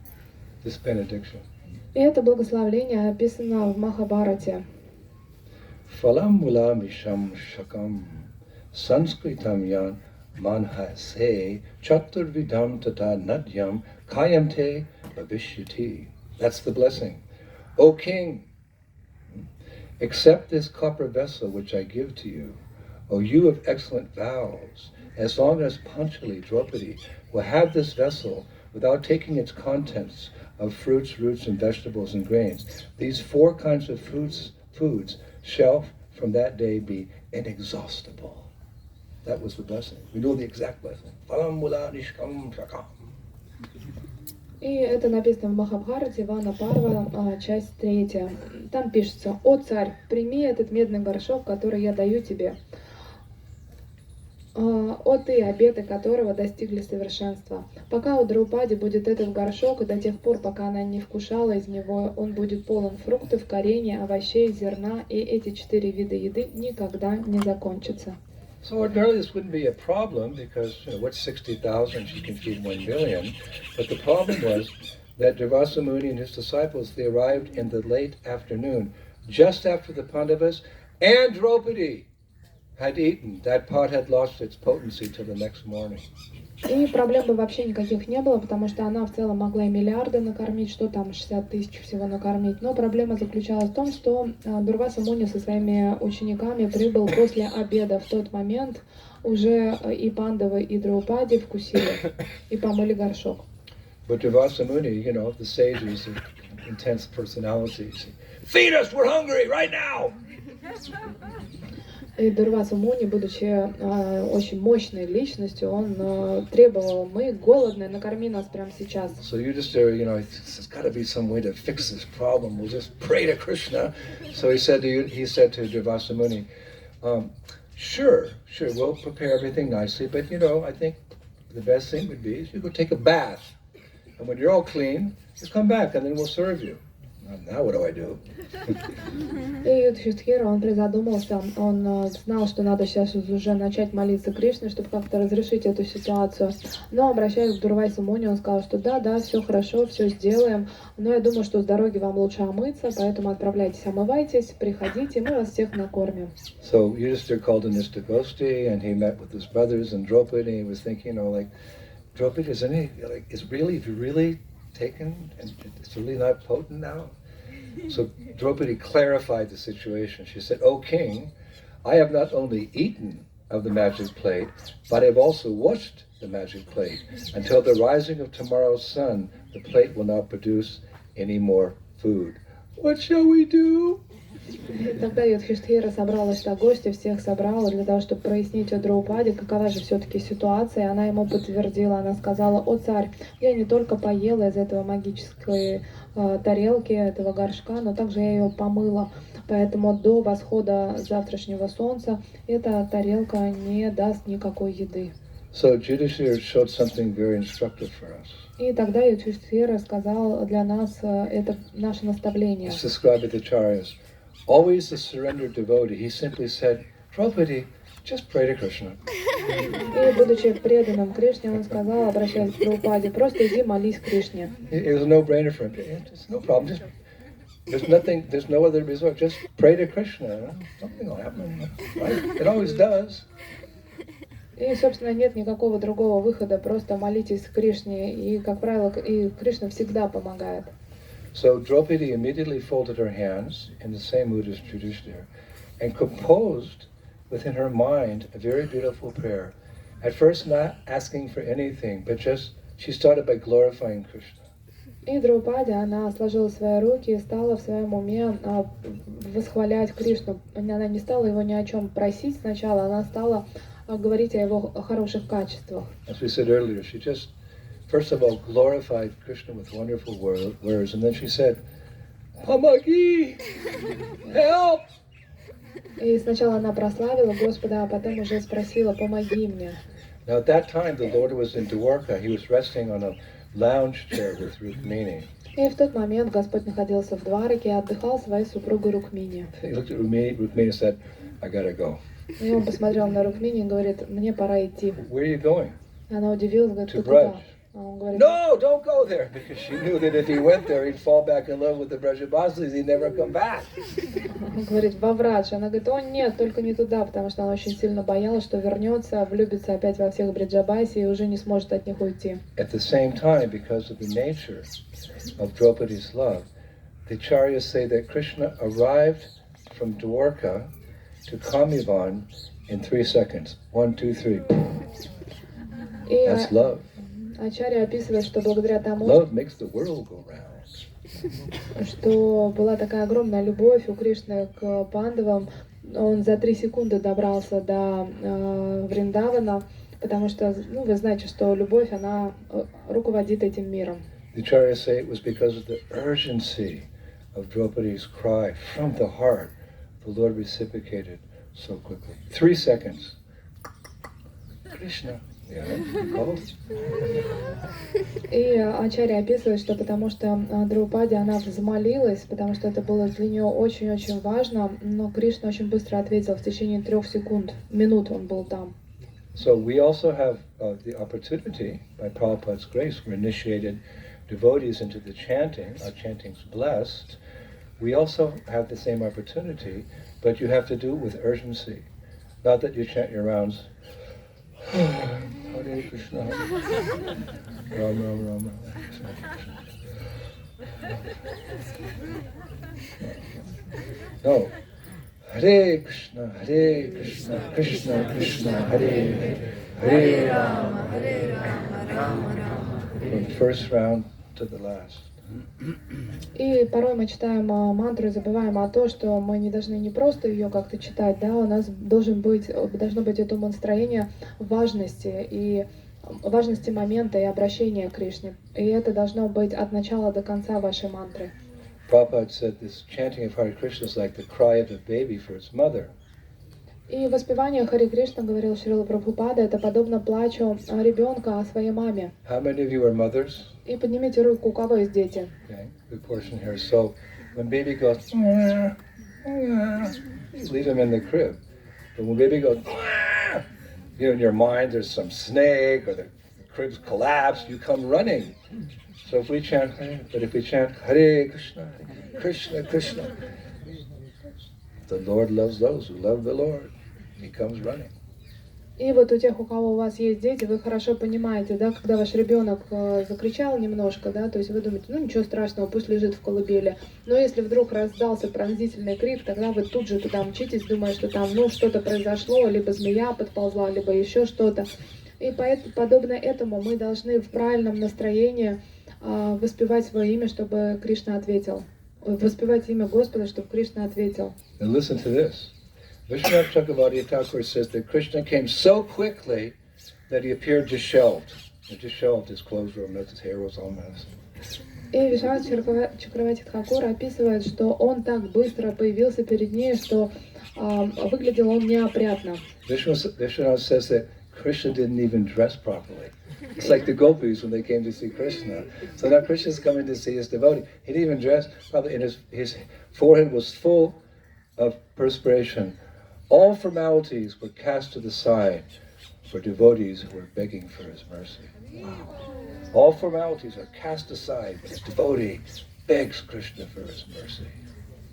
И есть описание того, что гопи прибегали к Кришне. Help! Like, then, 9/11, so, the ambulance is driving through the streets crazy. It's okay, because all formalities are cast aside when there's an emergency. So if you feel there's an emergency, what's the emergency? Here I am in the middle of a Holocaust trying to enjoy myself. Krishna, Hamagi! One day you'll see. Has to be by Prabhupada's grace. И подобно тому,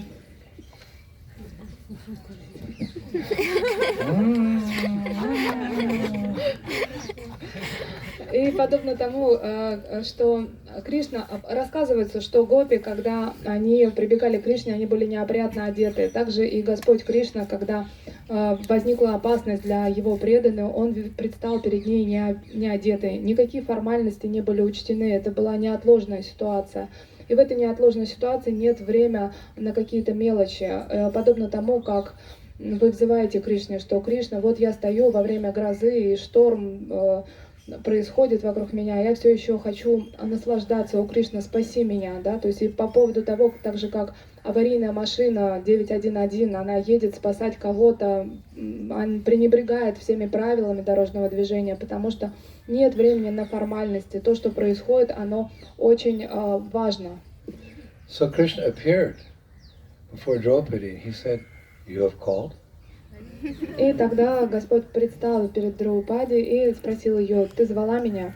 Now her reaction wasn't, wow, it worked. Krishna came. No, she had Shraddha, she had Atmanivedana, she was fully surrendered. It was just a given.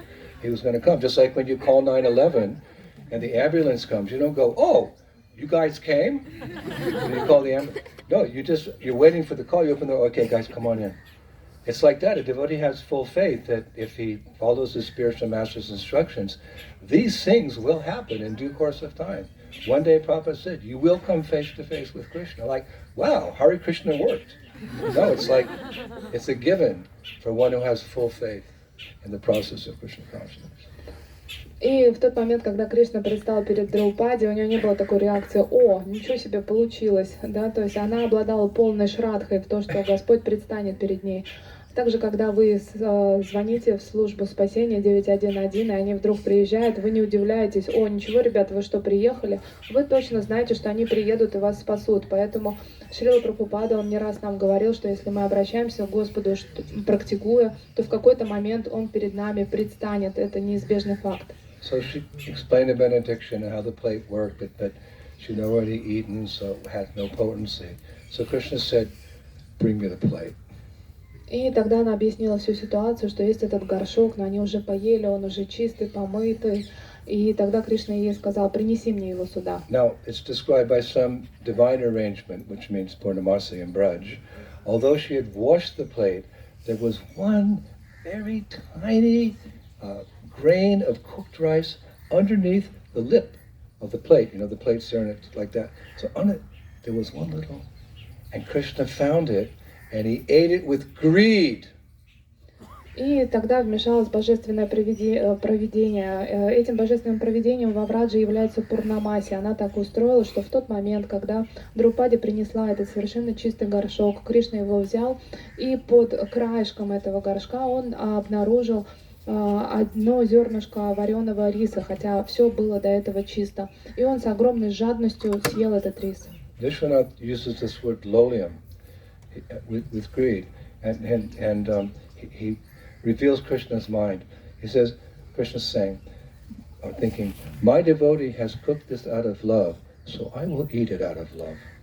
И Вишванат Чакравати Тхакур описывает это состояние как лолиям, да, то есть это его жажда, с жадностью он съел этот рис, и он сказал, что преданный приготовил это с любовью, поэтому я с любовью это приму. All of them, as they surrender unto me, I reward them accordingly. So here's a devotee who has full surrender, so Krishna's fully reciprocating. He said, my devotee cooked this out of love, so I will relish it out of love as well. И насколько преданный предается мне, настолько я отвечаю ему. Поэтому преданный приготовил это все с любовью, поэтому я отвечу на это и приму это. An amazing thing happened when Krishna ate that grain of rice, because he's in the heart of all living beings, and he's the soul of all souls. Suddenly Durvasa Muni and all those 60,000 sages who were in the middle of the water bathing, they felt just like they had eaten a 64-course feast of prasadam. И случилось что-то невероятное. 64-course, you know? Whoa, I can't take a bite more, even if you give me a gulab jamun. И в тот момент случилось что-то невероятное, потому что Кришна находится в сердце каждого, он является душой души каждого, поэтому как только он вкусил это зернышко риса, все 60 тысяч последователей Дурваса Муни, они в тот момент омывались, и вдруг они почувствовали, что как будто они уже вкусили 64 блюда, и места в животе у них не было, даже если бы им предложили на закуску еще один гулаб-джамун. Not only them, the authorities say, but every created being in the universe was full up to the neck. No, please, Prabhu, no more prasadam. И даже не только они, а все живые существа на планете вдруг почувствовали полное удовлетворение от того, что они поели. As a result, Durvasa Muni and all his disciples, they were just too embarrassed to come back up from the river and take prasadam. They all left very quickly.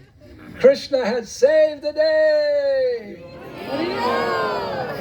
И как результат этого Дурваса Муни и его последователи, они были обескуражены своим состоянием и решили, не появляясь перед ними, лучше уже уйти оттуда. И таким образом Кришна спас этот день. So the acharyas say there's 3 lessons to be learned from this pastime.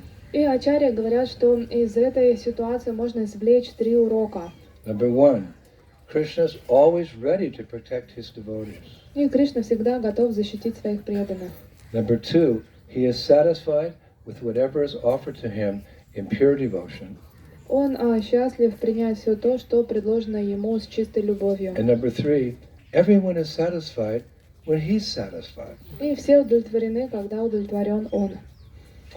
Hare Krishna. So it's getting a little warm and we're a little hungry. И мы, конечно, Hearing уже... about 64 preparations and eating up to the neck. И мы уже проголодались, немного жарко становится, особенно когда мы слушаем про 64 блюда, которые там кто-то вкусил. But I'm not in too much anxiety because for the first time, you don't have to go to Prasadam. Prasadam's coming to you today at around 12 o'clock. It's only 2 hours from now. So you have breakfast now. Who's going to be hungry at 12? А я не сильно переживаю, потому что сегодня вам никуда даже ехать не надо. Просад к вам сам приедет к 12 дня. И я даже не знаю, если вы сейчас все позавтракаете, кто через час обедать-то захочет. So I pray that today's lecture helped you deepen your appreciation for the 5 Pandavas, Yudhishthira, Bhim, Arjuna, Nakul, and Satyaki, and Draupadi. И я надеюсь, что сегодняшняя лекция поможет вам углубить свою любовь и признательность пандавам. To hear of their love for Krishna and Krishna's love for them, full and complete love. И слушая о том, как сильно полностью они любили Кришну, и как Кришна в ответ любил их. And most of all, they showed us how to always be Krishna conscious within this world of birth and death. А также они помогли нам, показали нам, каким образом можно быть полностью сознающим Кришну в этом мире рождения и смерти. So I'd like to recite a few things that Prabhupada has said himself in glorification of the Pandavas. И я хотел бы в конце процитировать то, что сказал сам Шрила Прабхупада для того, чтобы прославить пандавов. Who also stayed in this little forest here. И он тоже здесь оставался в этом While here небольшом they лесу. lived in a cave underneath the ground. Но пандавы, они жили в пещере под землей. That's what this is. This is covering the cave. И вот это вот сооружение, оно построено сверху их пещеры. But because through the centuries, many, snakes, and scorpions, and bugs made that their home, they've closed the cave. И из того, If you really что... want to go down there, I'll open it for you. Из-за того, что на протяжении жизни этого места большое количество змей и скорпионов уже жили в этой пещере, они решили ее закрыть. Если, конечно, будете настаивать, они вам ее откроют. At least you can come here and offer your obeisances to this cave, this residence of the Pandavas, and this beautiful little kunja, which a nice devotees growing so many different types of trees and flowers, etc. Но в любом случае вы можете принести свои поклоны этой пещере, которая находится здесь, а также выразить почтение этому месту, которым так хорошо заботится тот, кто его поддерживает, насадив ее цветами и красивыми деревьями. So, a couple of things, just to finish here.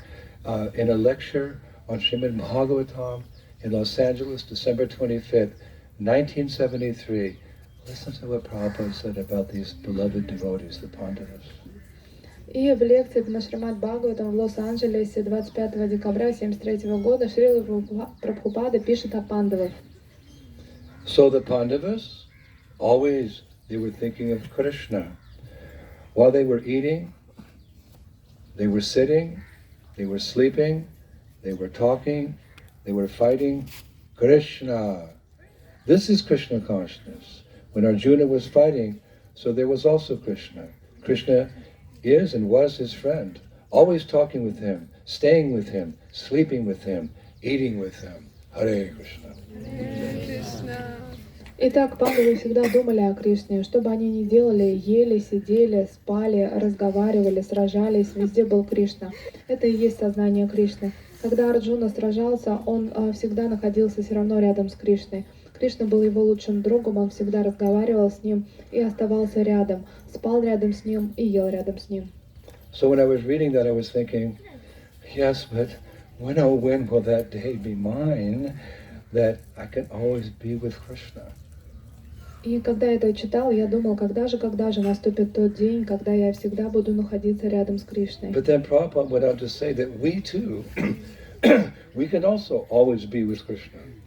Но Шрила Прабхупада нас успокаивает и говорит, что мы тоже с вами можем быть рядом с Кришной. Listen to what Prabhupada said. И послушайте, что сказал He Шрила said, so Прабхупада. anyone can do that. Любой может это сделать. It is possible.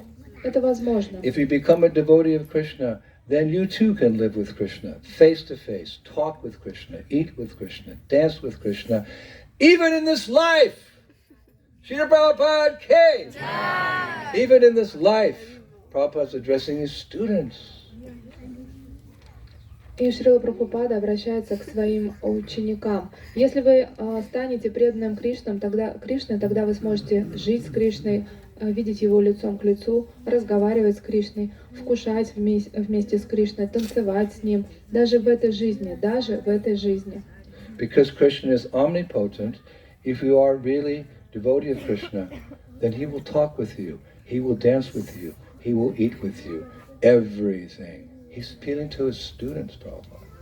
И Шрила Прабхупада обращает свою речь к ученикам. Он говорит, потому что Господь Кришна является вездесущим. Если вы истинный преданный Кришне, то Он будет разговаривать с вами, Он будет с вами танцевать, и Он будет с вами вместе есть. If we find that our appetite is not so strong for Krishna consciousness, sometimes devotees write to me, Gurudev, I've kind of lost my taste. We should never give up. И иногда вы мне пишете и говорите, что потеряли аппетит в сознании Кришны и как-то уже ничего не привлекает. На самом деле мы никогда не должны сдаваться. In the Disney world there was Peter Pan. He said, I'll never grow up, not me. So in the same mood we can say, I'll never give up, not me. Right? I'll never give up.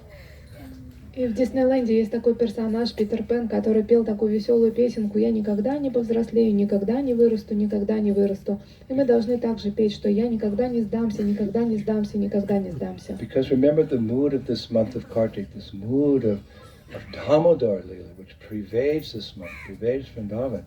There were two reasons that Mother Yasoda was ultimately able to bind Krishna. One was Krishna's mercy, and the other was the effort of the devotees. So if our effort is not so great, Krishna is greater than us. He can tie that knot of affection with us. It just depends upon his mercy. It's like little children crying for the mother. We should cry out to Krishna very sincerely during this month of Kartik, as much as possible. Hare Krishna, Krishna Krishna, Hare Hare, Hare Rama, Rama Rama, Hare Hare. И вы помните, что мы находимся сейчас в этот месяц Картика во Вриндаване, и основная лила, которая здесь происходит, это Дамодара лила. И в чем урок Дамодара лила? Чтобы для того, чтобы связать Господа, необходимо не только личные усилия, но также и милость Кришны. И даже если наших личных усилий не хватает, то милость Кришны нам поможет, поэтому надо просто продолжать и воспевать. I'll never give up, not me. This is the advice of Srila Vishwanath Chakravarti Thakur in the final verse of his Sankalpa Kalpadruma 104. And I'll finish with this verse today. He's so kind, he left this hope for us that are hopeless. Я никогда не сдамся. How does a dwarf catch the moon? How do I, as a conditioned soul in Kali Yuga, get the mercy of Radha and Krishna? И я никогда не сдамся. Таков совет Шрила Вишванатха Чакраварти Тхакура, который он написал в Шри Санкалпа Калпадруме. В этом стихе это последнее, что я вам процитирую. И это очень важный стих, потому что он дает нам надежду в безвыходной ситуации, подобно тому, как карлик не может достать до Луны, как же мы можем обрести милость Кришны.